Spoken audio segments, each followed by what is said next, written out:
Hello, and now it's time for story time with Drayden. I'm going to tell a good kid story, one that will help you put your kids to sleep and give them a good moral message to help everyone.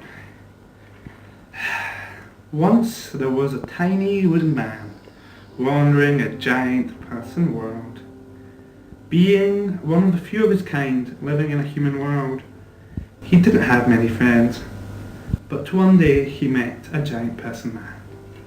The giant person man and the tiny wooden man became best friends straight away, and they would talk and talk for hours, until one day the tiny person man decided to teach the giant person man about his culture.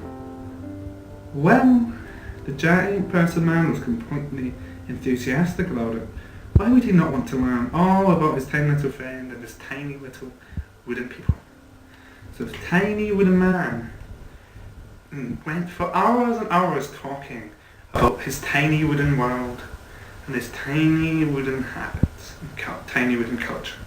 And the giant person man enthusiastically absorbed all this information. Finally, after 3 hours, the tiny wooden man began his final subject. And this is the most important part of my culture, said the tiny wooden man to the giant person man. So the tiny wooden man leans down and goes into his tiny leaf pockets and pulls out a tiny wooden ball.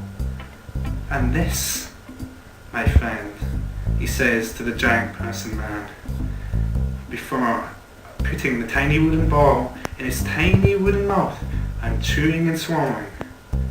This, my friend, is what they call cannibalism. And the giant person man was like, what the hell? That's really freaky. That is disgusting and weird, you little shit. And they stopped being friends. And the giant person man ran away. The end. Next week on Storytelling with Drayden, you will be finding out about the story of the boat with a mustache, the missing Parmesan cheese, and Jerry the goddamned gerbil. Thank you for listening.